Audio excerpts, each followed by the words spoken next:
March the 21st, 1967, 8:15 a.m., Charles Manson is put on a bus, headed to Los Angeles. He was 32 years old. He had been in federal prison system since he was 17 years old, and he had just done 7 years on a 10-year sentence. He was actually released early on a mandatory release with parole from California's Terminal Island. Manson would then make his way north, first to Berkeley, then to San Francisco. It was here, while in the Bay Area, Manson and his so-called family's lives were all mysteriously intersecting with 4 different CIA-funded drug research studies. The family's participation in 2 of those studies have been confirmed, and we will go into those here in this video. But if we're talking about mind control experiments and testing done by the CIA, Charles Manson turns up years prior in many of the same spots, doing the same things the CIA was doing, and seemingly all undercover in secrecy. Charles Manson turns up intersecting with 6 different CIA-funded research studies. In the Magic Mushrooms Mexico video we covered of the time Manson was in Mexico, if you have not seen that one, it will be linked in the end screen for your consideration later. In that video, Manson tells of the time in Mexico and how he was with bullfighters. And the bulls he seemingly controlled like a seasoned bullfighter. Then he talked of his trip to Indian village to partake in the rituals of the magic mushroom. What he doesn't mention is the CIA was in the same spots at the same time, walking right along in the same footsteps of Charles Manson. Mexico and bullfighters will lead us to Jose Manuel Rodriguez Delgado, a Spanish professor of neurophysiology at Yale University, famed for his research on, you got it, mind control through electrical stimulation of the brain. And that all started, guess where? In Mexico, with electrodes implanted of the brains of bulls, and Manson and the CIA were both there. The CIA, they're taking notes and funding it secretly, of course. Manson there fighting bulls, and what he makes sounds like a legitimate go with the bull. But was somebody using a remote control to make Manson think he was some Sir Matador Manson? Or did he see the experiments for what they were, using animals as lab specimens? Did those tests on animals down there have an effect on his thinking of animal treatment by humans later in his life? Because his conversations on the importance of how humans treat animals, air, trees, and water was something Manson stressed to anyone who would listen for the rest of his life. We need a program of psychosurgery for political control of our society. The purpose is physical control of the mind. Everyone who deviates from the given norm can be surgically manipulated. The individual may think that the most important reality is his existence, but this is his own personal point of view. This lacks historical perspective. Man does not have the right to develop his own mind. This kind of liberal orientation has great appeal. We must electrically control the brain. Someday armies and generals will be controlled by electric stimulation of the brain. Manson said he was headed to Mexico for magic mushrooms. And the people that headed to Mexico for magic mushrooms, they went here to see one person, Maria Sabina. She was known as a priestess of mushrooms. She was probably the most famous Mexican shaman healer who ever lived. All participants in this ritual ingested psilocybin mushroom as a sacrament to open the gates of the mind. The experiment was a ritual that was first written about in 1957 Life magazine article, Seeking the Magic Mushroom. They were going to see the spirit woman Maria Sabina, healer, shaman. Her history and reputation led American journalists to go seeking these magic mushrooms too. And again, the CIA was interested in finding out how they could use this substance in their mind control experiments to steal the magic potion inside these mushrooms and keep it completely secret. So they sent this man along with an expert on mushrooms to find out. Later he would comment on the idea of using unknowing people in these mind control experiments they were doing, and his part in it and how he felt about it. This is how he ended. Did you ever consider what would have happened if any of these substances were given to, say, unwitting people? Oh, I don't remember having considered that specifically. What if you... I trust perhaps you've thought about it. Well, I haven't worried about it. Your question again, what would I have thought had I known that Any of these substances would have been given to... unwitting persons. You mean a hostile agent of another government? No, I mean think that was probably one of the things they had in mind. I mean testing it out on an American citizen. I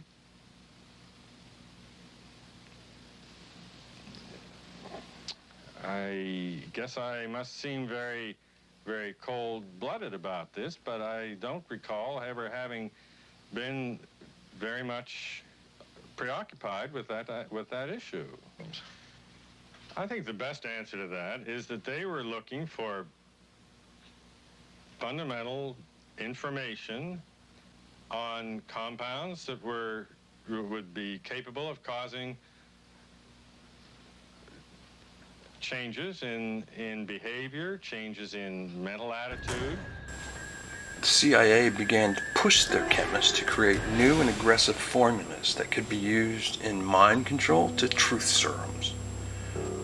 At federal holiday parties, CIA agents would even dose the unsuspecting party guests with compounds made by their scientists, inciting sweeping paranoia and confusion.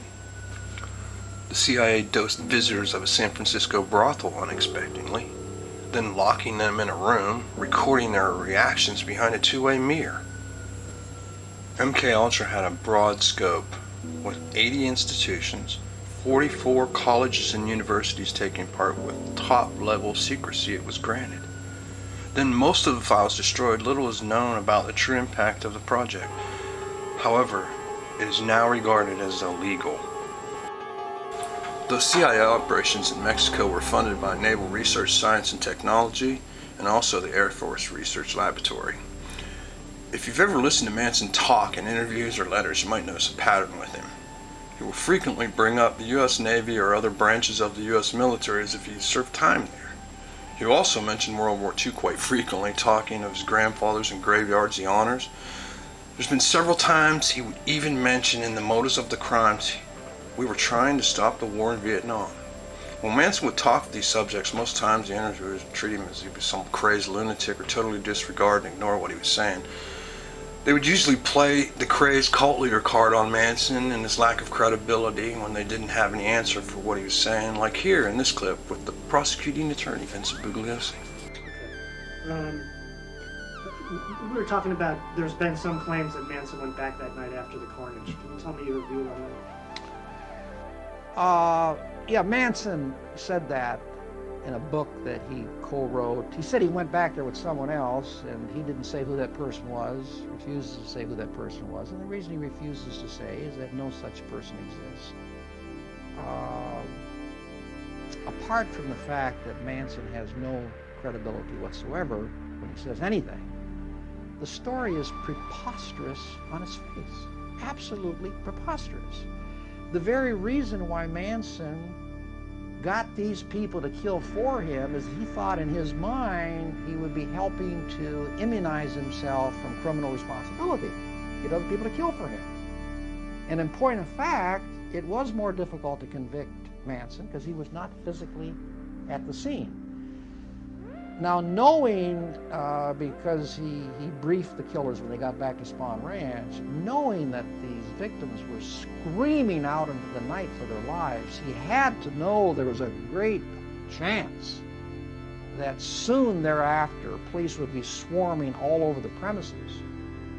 And that's why the very last place on the face of this earth that he would go after the murders is back to the scene of the murders, thereby jeopardizing his getting caught, being implicated in the murders.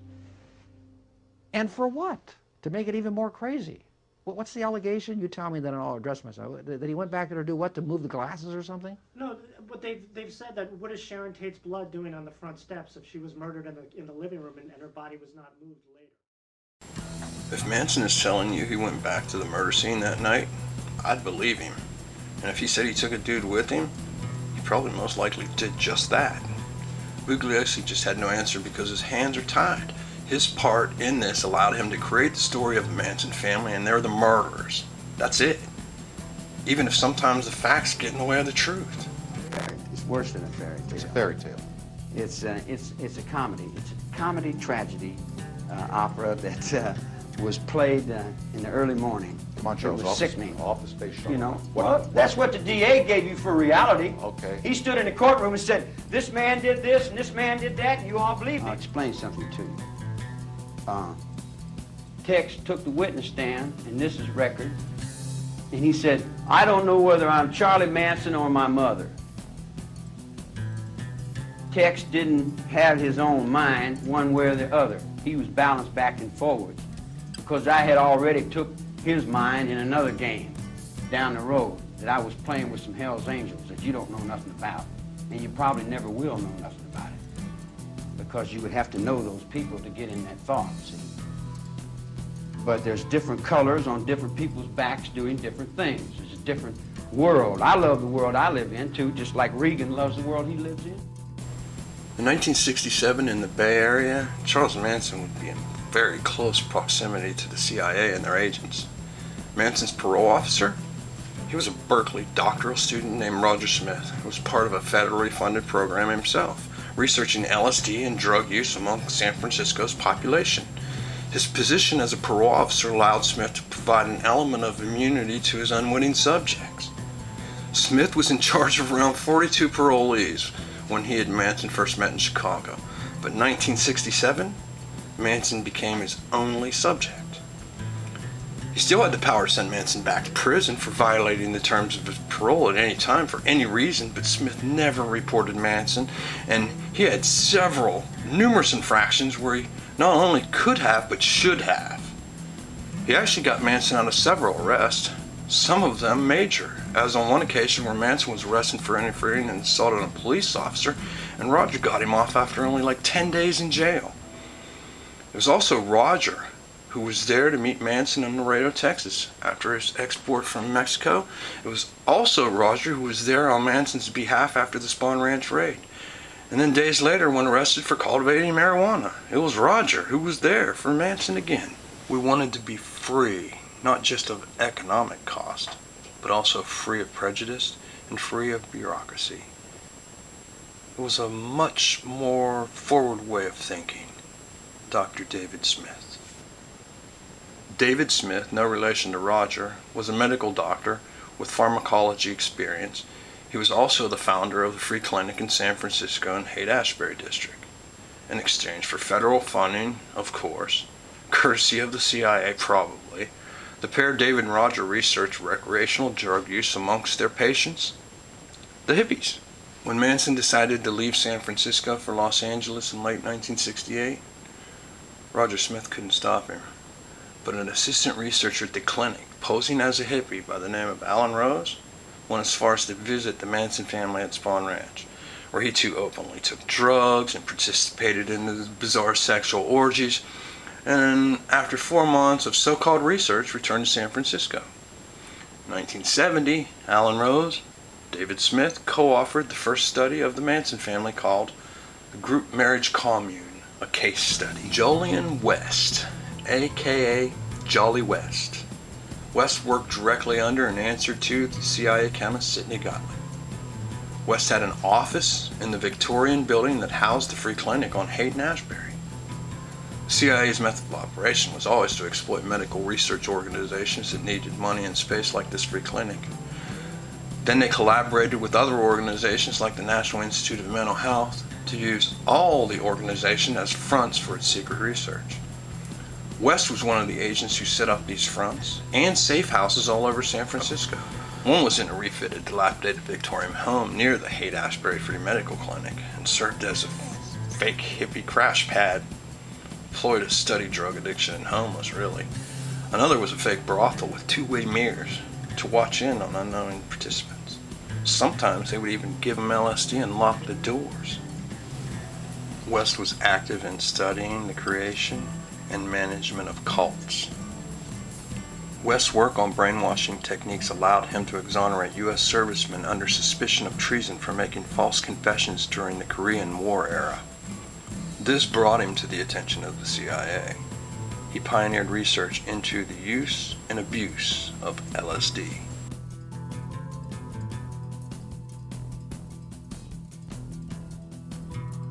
Published the first Army regulation covering the use of volunteers as subjects in research. That was what year? That was what year? 1962, sir. And what since then? 2 Senate committees investigated the CIA's secret drug testing experiments. One of the hearings was in 75, and then they had another one in 1976, but by that time, so many of the records had been destroyed. The ones that existed, they had so many deletions. The senators got only a whitewashed version of the extent on which the agency was engaged in behavioral, sexual, drug, and mind control research on unsuspecting United States citizens. 5,000 pages of documents pertaining to these same projects had been discovered in the agency's archives, said to have been overlooked in 1975 and 76. These CIA documents were introduced to the public again in a joint hearing of the Senate Select Committee on Intelligence and the Senate Subcommittee on Health in 1977. These documents would uncover that the CIA had even tested for a knockout drug on unwitting terminal cancer patients. However, the agency had deleted the names of the actual medical researchers and the institutions that performed the experiments. CIA knew without these names, it would be nearly impossible to determine the extent of the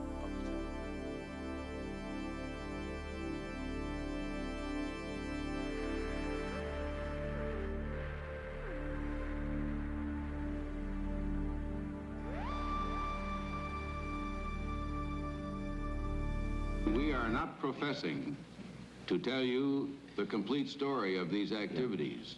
We are professing to tell you the complete story that we know. Right. But these records that we've uncovered don't tell the story. They tell pieces. The irony in this story is thick.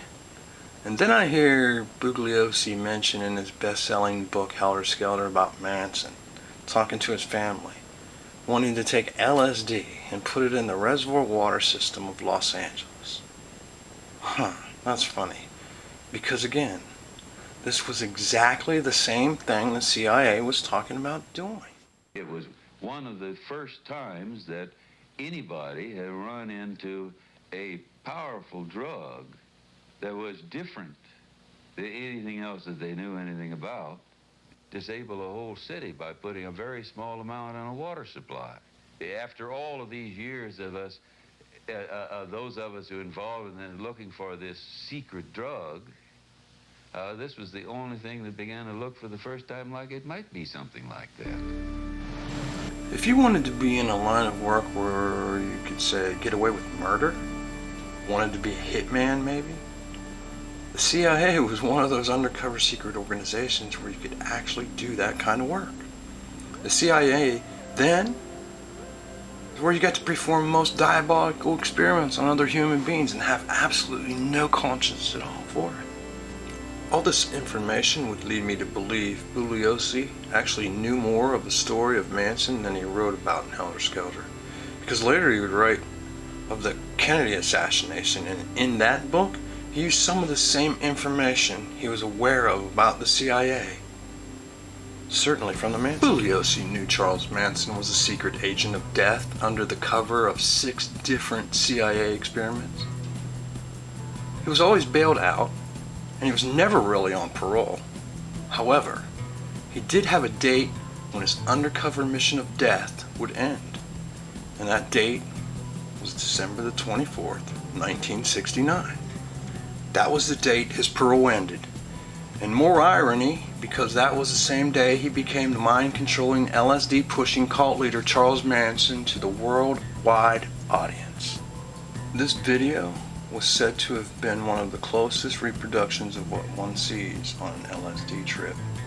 Coincidence or not, the LSD mind control killers smeared political messages in their victims' blood, including the words Helter Skelter, the misspelled name of the popular Beatles song. It was then all Americans faced a new reality. The hippies.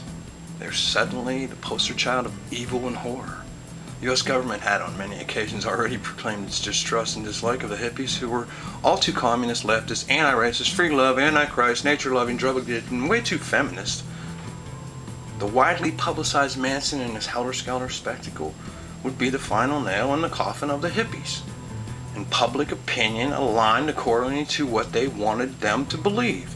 So in many ways, We have all been manipulated by the CIA with a sort of mind control experiment on the story of Helter Skelter. What happened those nights of murder and mayhem? And who was actually responsible? And most of all, why those people? In the end, whose mind was being controlled here?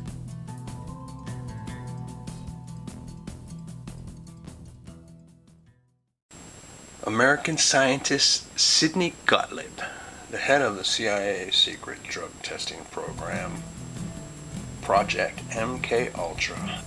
Under Gottlieb's watch, the CIA operation administered LSD to unwitting subjects, attempted to create the ultimate truth serum. They pursued research into creating the perfect assassin, mind control, sexual behavior, and implanting false memories. MK Ultra has not a mention in Bugliosi's book, the book that established a definitive historical narrative regarding these murders, totally excluding the CIA's central role in many things he would later blame Manson for, such as mind control and LSD. Upon his retirement, Sidney Gottlieb secretly, on his own accord, destroyed all the documents involving the drug testing program, Project MK Ultra. Ironically, the Los Angeles Police Department destroyed all their records from the 1969 homicide investigation as well. If one would take an honest look into the coincidences, facts, and cover-ups in this case, the court system would need to look into numerous CIA's research programs the Manson family was involved in, and how those experiments played the ultimate role in inciting the 1969 Helter Skelter murders.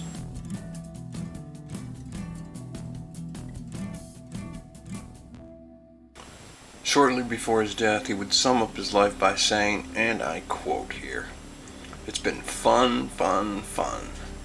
Where else could a red-blooded American boy lie, kill, cheat, steal, deceive, rape, and pillage with the sanction and blessing of the All-Highest?" This may sound like a statement Manson would be making, but it was actually a letter from CIA agent George White to his CIA boss, Sidney Gottlieb. George White was formerly with the Bureau of Narcotics before moving on to the CIA in search for mind control. He would do this for the next 2 decades. He was there for a long time, a job that consisted of mixing LSD and sex, sometimes with prostitutes, sometimes with their clients, all in secret, and many times observing through two-way mirrors. Coincidentally, at the same time, this 2-bit pimp Manson shows up with his group of women using sex and LSD and mind control. Were all these encounters with the CIA and Manson just a coincidence? Or have we been told only part of the story of this LSD mind-controlling secret agent who perfected turning college kids into killing machines with practically no remorse or memory of what they did? The same exact things that the CIA was trying to perfect for our military. We know him as cult leader Charles Manson, but to the CIA, he most certainly has to be remembered as a pure genius, because he was able to accomplish exactly what they were trying so hard to do. The CIA finally gave up and declared LSD a failure in the controlling of people's minds.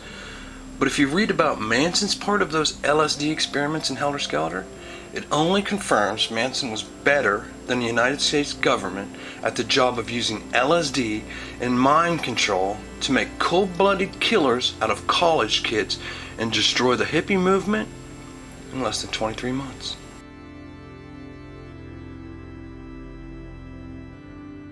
Charles Manson was able to do what the U.S. military was not able to do. He was able to turn college kids into cold-blooded killers in less than 2 years. The U.S. government was very interested in this kind of information. Charles Manson would always mention World War II and his grandfathers in the graveyards in his conversations. He even referred to his tattoo as his dead grandfathers. Did he know something? Was he a confidential informant? Was he a secret agent of death? Or was he just Dr. Frankenstein's monster? When it comes to the United States government, they have classes on everything. They even have a study of killing. And that would probably be taught by Lieutenant Colonel Dave Grossman, because he's testified before U.S. Senate and congressional committees on 3 different occasions. He's testified before numerous state legislatures, And he and his research have been cited in a national address by the President of the United States.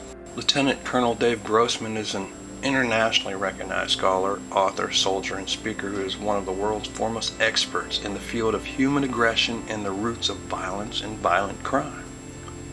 His book on killing has sold over 500,000 copies worldwide, has been translated into 5 languages, is on the U.S. Marine Corps Commander's required reading list, and is required reading at the FBI Academy and numerous other academies and colleges. I'm the king of crime.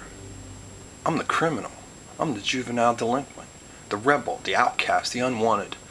I'm everything that everybody looks down on and is standing on, spitting on, cursing and calling names, and hating, buying and selling all the different... You know, when you're in jail with a whole bunch of people who think they did bad and think they got wrong coming, they think they got bad coming and they wish bad on everything, because they feel guilty about all the stuff they've done. It's difficult to live in an area like that because you got to be on the defensive with everybody, and you can't trust anybody about anything because they are all lying to you, cheating you, getting you every way they can.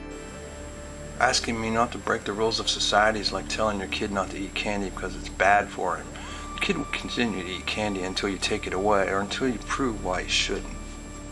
You also need to provide substitutes for the candy you've denied that child.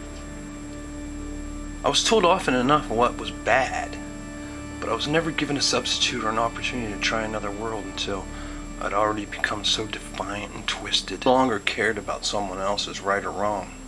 By then I could not see enough honest faces in your world to pattern myself after. Your Bibles didn't mean anything to me. A Bible had driven my mother from her home. The people you chose to raise me beat me and raped me and taught me to hate and fear. From what I've seen throughout my life, the laws of the land are practiced only by the little guy. Those who have money and success abuse every law written and get away with it. I admit my reasoning comes from the wrong side of the tracks. But once these opinions are formed and reinforced a few times, it's hard to believe otherwise. So even if I don't shed a tear, I console myself. I had some help in becoming the person I am.